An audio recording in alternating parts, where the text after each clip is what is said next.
Listen to this podcast now on the Red Apple Podcast Network.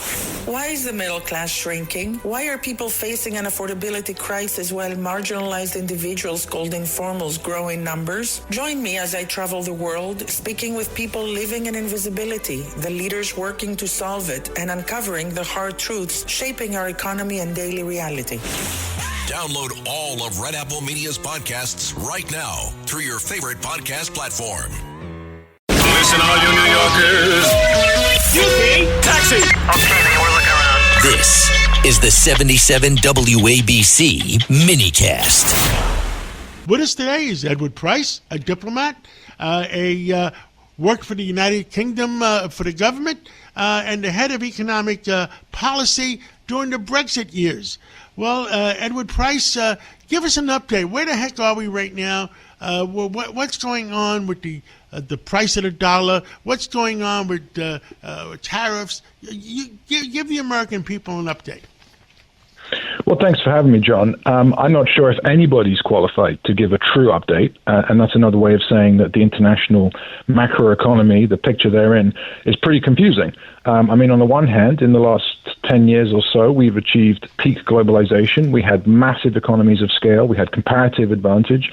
We had the United States exporting fiat currency and the Chinese exporting goods. But somehow the outcome of that globalization wasn't what political scientists always wanted, right, which was peace. It was what the political scientists always feared, which is tension and conflict. So the fact that liberal economics and liberal politics parted ways is fascinating. And to answer your question, I think we're at the moment now, the inflection point in which the United States says, okay, this is a mess. We're going to start making moves. Absolutely. And I mean, my opinion on Brexit was that the fact that the British, tell me if I'm wrong, the British government was being invaded. They woke up one day and they realized that the UK used to be 67% British, and all of a sudden they woke up one day it was 47%. Am I wrong? You are wrong. Yes, that wasn't the issue with Brexit. I think that it was a much more complicated economic picture, and I think that the fact that the United Kingdom was exporting invisible services, capital services, to Europe, escaped the notice of the general population. So there are many reasons that the British voted for Brexit, but I have to say that one of the interesting things in retrospect is that those parts of the country that voted against the European Union had the lowest level of immigration. So I think that's probably an urban myth. Well, maybe. Tell us what's going on in the global economy. There's many, many rumors that Russia and China and India were trying to get rid of the dollar and change around the global currency. Give us your pulse on that. Well, I think that the dollar in any long-term horizon is in trouble, John. There are too many dollars in existence, at least as measured by the rational size and the rational demand of the U.S. economy. And I've written about this actually recently in National Review. That comes down to the Nixon presidency. President Nixon is the guy that moved us from a metallic standard to a fiat dollar. And the implications of that decision have been working through the system ever since. One, arguably, was the global financial crisis, when massive U.S.-denominated capital flooded back into one of our assets, in this case, property. But another is eventually going to be what I call the dollar frown. And look, we're already seeing that.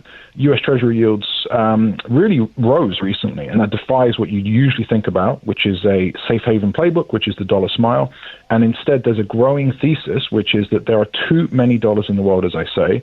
And honestly, I don't know how economic policymakers would fix that, because it certainly wouldn't be another round of QE. Understood. What else do you want to tell the American people? Now, you're teaching right now in New York University. I have been teaching. I'm not teaching this semester, but I have been teaching. And I suppose my general message is let's keep subtle.